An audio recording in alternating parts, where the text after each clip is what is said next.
ఏంటండి అక్కడికి వెళ్ళాక ఫోన్ చేస్తానన్నారు, ఇంతవరకు ఫోన్ చేయనేలేదు. ఇంతకు మీరు రాజా చందులను కలిసారా లేదా?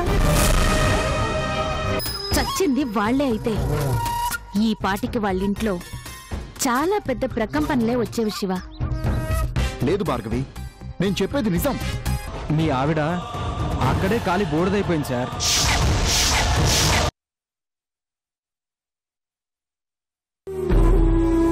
ఆ రాజా భార్య గురించి విపరీతంగా టెన్షన్ పడుతున్నాడు.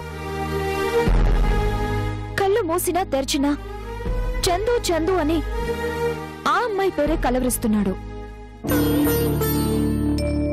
అతన్ని కంట్రోల్ చేయటం కోసం ఆ అమ్మాయి బ్రతికే ఉందని అబద్ధం చెప్పాం. కానీ మేం చెప్పిన అబద్ధం ఆ రాజాకి తెలిసిపోయింది నాన్న. అయ్యో, అలా ఎలా చెప్పారమ్మా?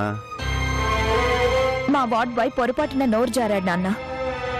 అతని నుంచి ఈ విషయం బయటపడుతుందని ఎక్స్పెక్ట్ చేయలేదు. చెప్పేశాడు నాన్న.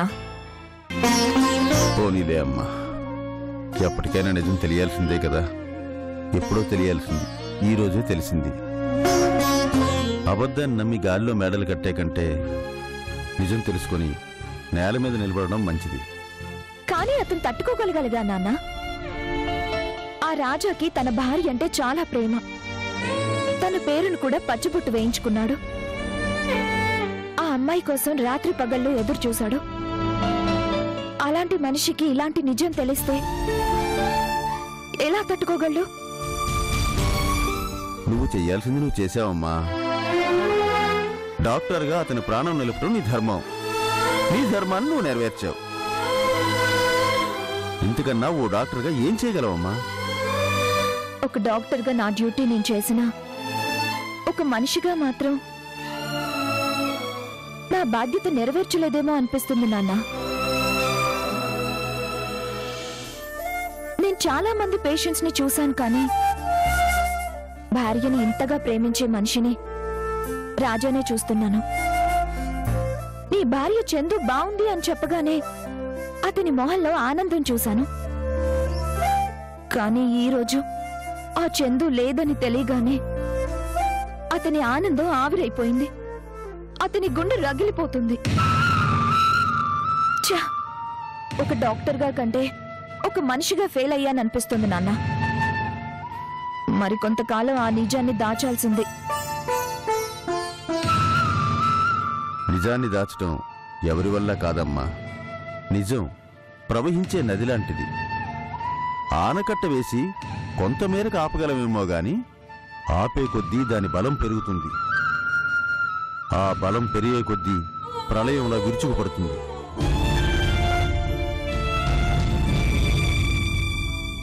అవునమ్మా, ఎక్కువ కాలం కొన్ని నిజాలు దాయడం కూడా మంచిది కాదు.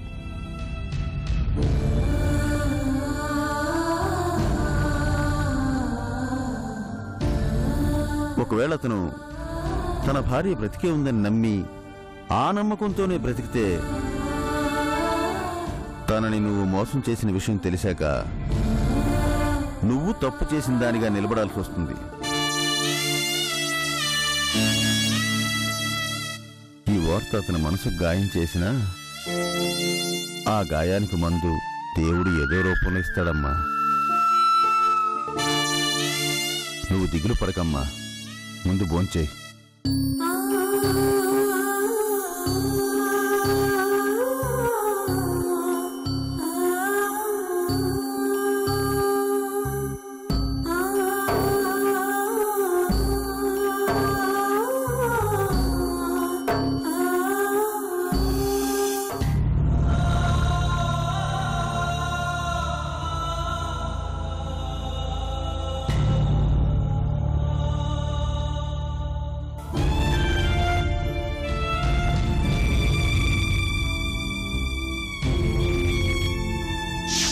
ప్రేమ నా మనసులో నిండినట్లు మీ పేరు నా రక్తంలో ఇంకిపోయింది. చర్మం దాటి నా నరనరాల్లోకి మీ పేరు కలిసిపోయింది.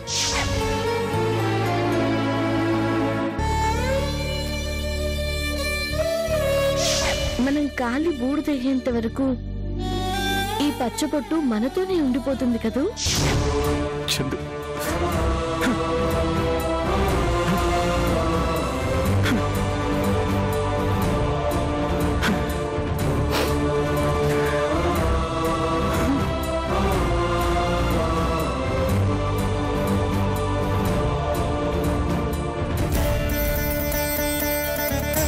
ఏం చేస్తున్నావు రాజా?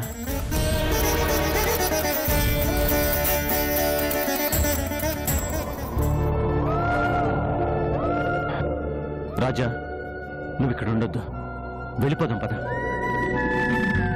ఎక్కడికి? ఎక్కడికేంటి రాజా, మన ఊరికి. ఇదే నా ఊరు.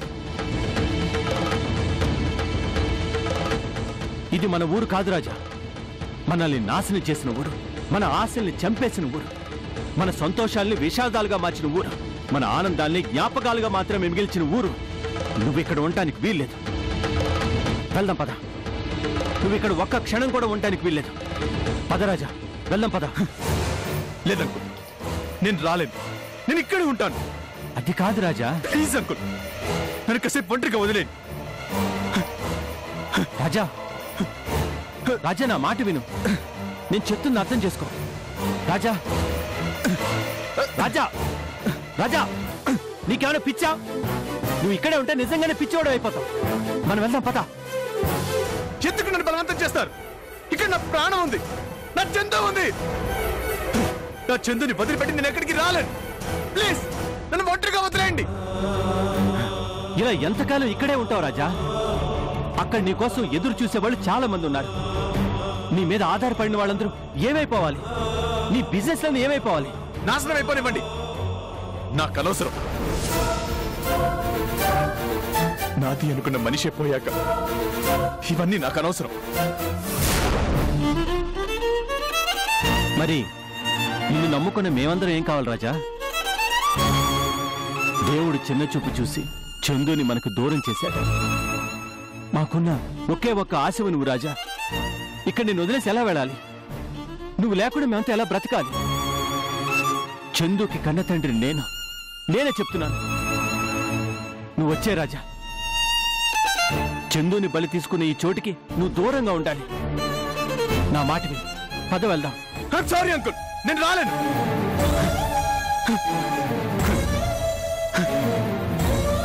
మీ దృష్టిలో ఇదొక శ్మశానం, కానీ నా దృష్టిలో ఇదొక దేవాలయం.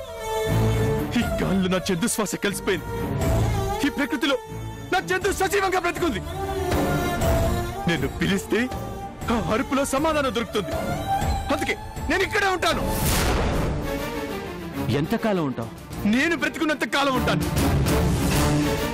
వద్దు రాజా, నిన్నెక్కడ వదిలేసి నేను వెళ్ళలేను. నువ్వు ఇక్కడే ఉంటే నువ్వు కూడా మాకు దూరం అయిపోతావు. మాకు నువ్వు కావాలి. ప్లీజ్ రాజా, వెళ్దాం పద. అంకుల్, నన్ను బలవంతంగా తీసుకెళ్లే కంటే మీ చేతులతోనే ఆ లోయలోకి నెట్టేయండి.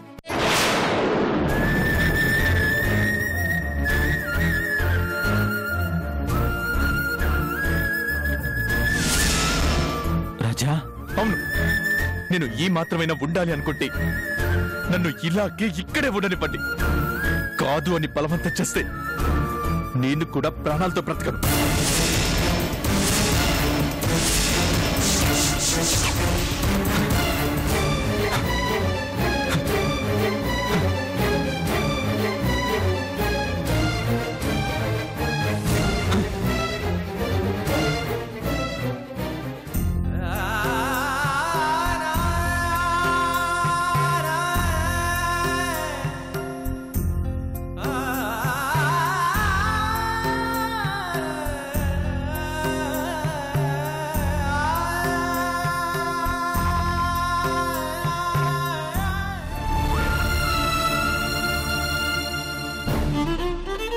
చూడండి డాక్టర్, తనని చూడండి. ఇక్కడి నుంచి వెళ్ళిపోదామని ఎంత బ్రతిమలాడినా వినటం లేదు. ఇక్కడే ఉండిపోతానంటున్నాడు. కాస్త మీరైనా చెప్పండి. తను ఇక్కడే ఉంటే ఏమైపోతాడని భయంగా ఉంది. అతన్ని బలవంతంగా తీసుకెళ్తే మరింత కుమిలిపోతాడు. నీ చందుకు మరింత దూరం అవుతాడండి. తన భార్య జ్ఞాపకాలకి దగ్గరగా బ్రతకాలని కోరుకుంటున్నాడు. కాదని మనం దూరం చేయటం మంచిది కాదు. మరి ఇక్కడే ఎంతకాలం ఇలా ఉంటాడు? ఇక్కడ తన గురించి పట్టించుకునేదెవరు? తన ఆనల పాలన చూసుకునేదెవరు? నేను చూసుకుంటాను. అవునండి, నేను చూసుకుంటాను. అతన్ని ఓ పేషెంట్ లాగా కాదు, ఓ ఆత్మీయుళ్ళా నేను చూసుకుంటాను. అతన్ని తిరిగి మామూలు మనిషిలా మీరు చూడాలనుకుంటే అతన్ని అలా వదిలేయండి.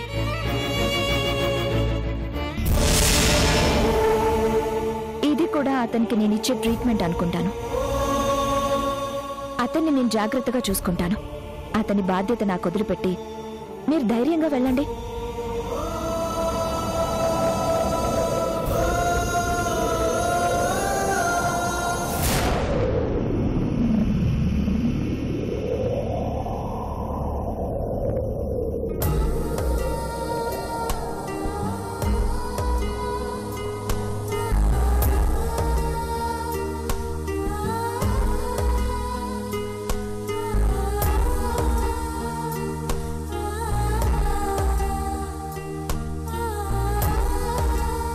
రాజా,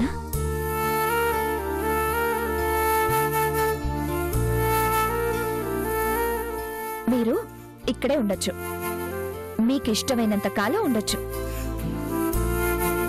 కానీ నా కోసం అప్పుడప్పుడు అయినా హాస్పిటల్కి వచ్చి వెళ్ళాలి. వస్తారు కదూ?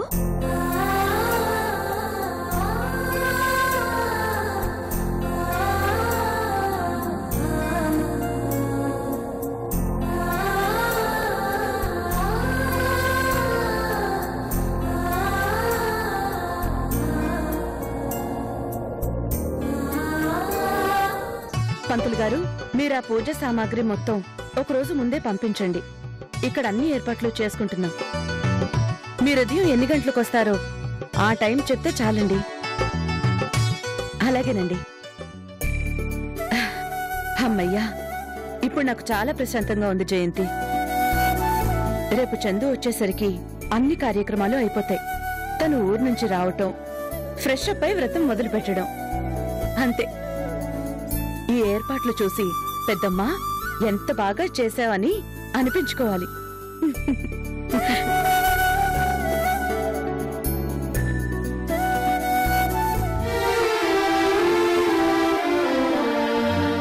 ఇదిగో మాటల్లోనే ఆయన వచ్చేశారు. ఏమండి ఏమండి, రాజా చందులేరి? ఓ, కేరళ వెళ్ళారని చెప్పారు కదా, మర్చిపోయాను. ఎప్పుడొస్తామన్నారు? ఏంటి కృష్ణ, ఏం మాట్లాడువేంటి? వాళ్ళలా ఎలా పంపించావు? ఇక్కడ మనందరం ఎదురు చూస్తూ ఉంటామని తెలుసు కదా. ఇంతకీ చందు ఎప్పుడొస్తుందో చెప్పు. వ్రతానికి అన్ని సిద్ధం చేసి పెట్టాను కృష్ణ. ఈ నెల 17 కల్లా వాళ్ళిద్దరూ వచ్చేస్తారు కదా.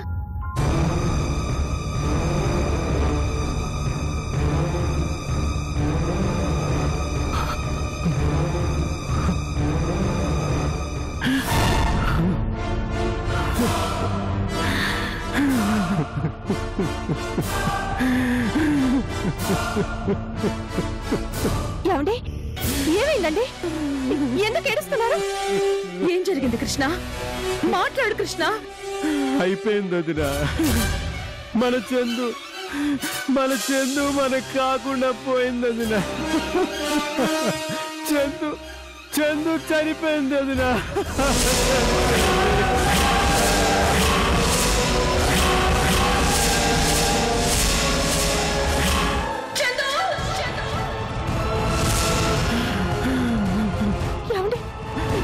ఏంటంటే మీరు అనేది? చందు చనిపోవడం ఏంటి? కృష్ణ, నువ్వు అబద్ధం చెప్తున్నావు కదూ. చందుకేం కాలేదు కదూ.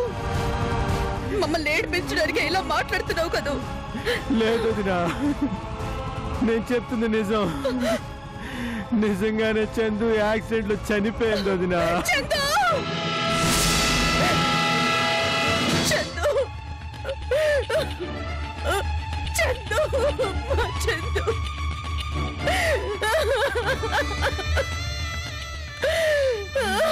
ఏంటండి ఏంటండి ఈ అన్యాయం? మీరు వెళ్ళి చందుని రాజాని ఇంటికి తీసుకొస్తారని మేము ఎదురు చూస్తుంటే ఇలాంటి దారుణమైన వార్త మోసుకొని వస్తారా? అసలు ఏం జరిగిందండి? చందు ఎలా చనిపోయింది? రాజా ఏమయ్యాడు? చెప్పండి చెప్పండి. నేను ఏదైతే వద్దు వద్దు అని చెప్పాను, నా మాట వినకుండా ఆ కారు తీసుకువెళ్ళారు. ఆ కారే నా చందుని మింగేసింది. ఆ ఘాట్ రోడ్ లో యాక్సిడెంట్ అయింది. ఆ ప్రమాదంలో కారుతో పాటు చందు కూడా కాలి బూడిదైపోయింది.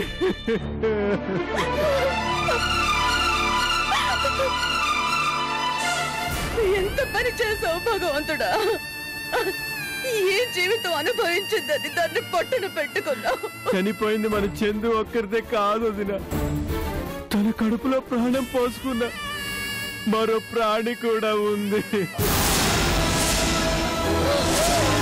అమ్మ చందు, అమ్మా చందు. అక్కడికి వెళ్ళాక తన తల్లి కాబోతుందన్న విషయం తెలిసిందంట. ఆ శుభవార్తను మనందరికీ సర్ప్రైజ్ న్యూస్ లా చెప్పడం కోసం వాళ్ళిద్దరూ అక్కడి నుంచి బయలుదేరారు. అప్పుడే ఆ దారిలో యాక్సిడెంట్ జరిగింది వదినా. మరి రాజా ఏడండి? తనెక్కడున్నాడు? గాయాలతో బయటపడ్డాడు. చందు చనిపోయిన చోటుని వదిలిపెట్టి రాలేక తనక్కడే ఉండిపోయాడు. అలా ఎలా వదిలేసి వచ్చావు కృష్ణ? చందు అంటే రాజాకి ఎంత ప్రాణమో మనందరికీ తెలుసు. చందు మరణం రాజాని ఎంత కృంగదీస్తుందో. ఇలాంటి పరిస్థితుల్లో రాజాని ఒంటరిగా ఎలా వదిలేసి వచ్చావు? ఎంత బ్రతిమలాడినా రావట్లేదు వదినా. అదే చోట ఆ యాక్సిడెంట్ జరిగిన ప్లేస్ లోనే అక్కడే ఉంటున్నాడు వదినా. ఎంత పని జరిగింది Krishna?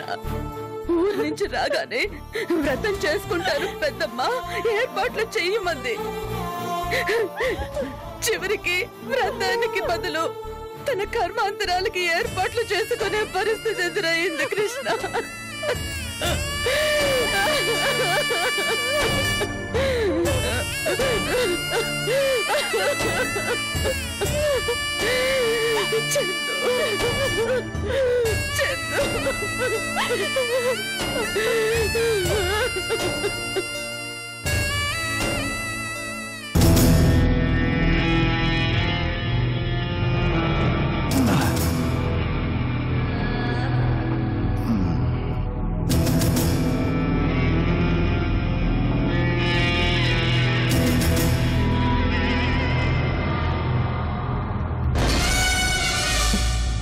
Come on, Shiva. Have it. Thank you.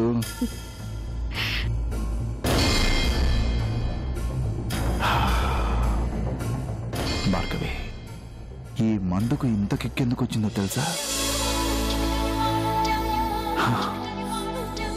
నీ చేత్తో ఇచ్చావు కాబట్టి. అసలు నీకోసం పిచ్చోళ్లాగా ఎంత ఎదురు చూశానో తెలుసా? నువ్వంటే ఎంత ఇష్టమో కనీసం అదైనా తెలుసా? ఎంత ఇష్టం? చాలా ఇష్టం. అది చెప్పడానికి మాటలే లేవు తెలుసా? నాకు అంతే. కాకపోతే నువ్వు చెప్పావు, నేను చెప్పలేదు.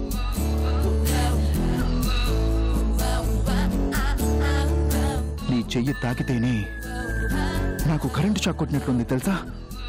చెప్పు చెప్పు భార్గవి, మన పెళ్ళెప్పుడు? ఏంటి అలా చూస్తావు? చెప్పు, మన పెళ్ళెప్పుడు? నాకు నువ్వు కావాలి. నువ్వు ఏం చెప్తే అది చేశాను. నీకోసం మటర్లు చేశాను. ఇప్పుడు చెప్పు భార్గవి, మన పెళ్ళెప్పుడు? రేపు చేసుకుందామా? ఏంటి ఏమన్నా? మళ్ళీ చెప్పు. మనం పెళ్ళి రేపు చేసుకున్నావా అని అడుగుతున్నాను. చెప్పు, నువ్వు రెడీయా? రేపటిదాకా ఎందుకు? ఇప్పుడే ఇప్పుడే నేను రెడీ. నువ్వు రెడీయే. నాకు తెలుసు శివ. నా కోసం నువ్వు ఎప్పుడైతే నా పగని పంచుకున్నావో అప్పుడే నేను నీకు ఫిక్స్ అయిపోయాను. కానీ కానీ ఏంటి చెప్పు భార్గవి, ఏమైందో చెప్పు. కానీ నేను నీకు భార్యను కావడం మీ నాన్నకి ఇష్టం లేదు. ఇష్టం లేదా? మధ్యలో వాడవడావు. ఆయన మీ నాన్న శివ. నాన్నైతే నిన్ను కాదంటాడా? నిన్ను కాదన్నాక వాడు నాకు నాన్నెలా అవుతాడు? మొన్న ఇంటికొచ్చి వార్నింగ్ ఇచ్చెళ్ళాడు. నువ్వు గనక నా ఇంటికి కోడలుగా వస్తే అడుగు పెట్టిన గడపలోనే నన్ను నరికేస్తా అన్నాడు శివ. అంత మాట అన్నాడా? అవును శివ, రోజు ఫోన్లు చేసి బెదిరిస్తున్నాడు. నిన్ను పిచ్చాడిని చేసి నేను ఆడిస్తున్నానట. నిన్ను నా అవసరాలకు వాడుకుంటున్నానట. ఇంకా చాలా చాలా మాట్లాడినాడు శివ. చెప్పడానికి నాకు నోరు రావడం లేదు. నాకు చచ్చిపోవాలనుంది శివ. భార్గవి, భార్గవి, నువ్వెందుకు బంగారం అలా ఏడుస్తావు? నిన్ను కాదంటే వాడు చచ్చిపోవాలి, అంతేగాని నువ్వు కాదు. నువ్వు నా డార్లింగ్ వే. ఏమో శివ, నువ్వు ఎంత ధైర్యం చెప్పినా నాకు మాత్రం చాలా భయంగా ఉంది. నాకు అసలు మీ ఇంటికి కోడలుగా రావాలంటేనే ఓడుకొస్తుంది. మీ నాన్నగారిని చూస్తుంటే చాలా భయంగా ఉంది. ఇవన్నీ భరించే కంటే నేను చచ్చిపోతాను శివ. వద్దు భార్గవి, నువ్వు చచ్చిపోతే నేను చచ్చిపోతాను. అంటే మనం పెళ్లి చేసుకుని బ్రతకలేమా? ఎందుకు బతకలేం? అసలు మనం ఎందుకు చావాలి? మీ నాన్న చంపుతాడు కాబట్టి.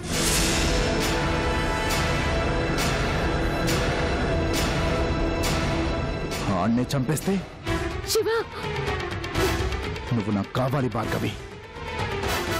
నిన్ను వద్దన్నయ్య ఎవ్వరూ నాకొద్దో, అంతే. అది కాదు శివ, ఎంతైనా ఆయన నీ కన్న తండ్రి. తండ్రా తోటకూరా?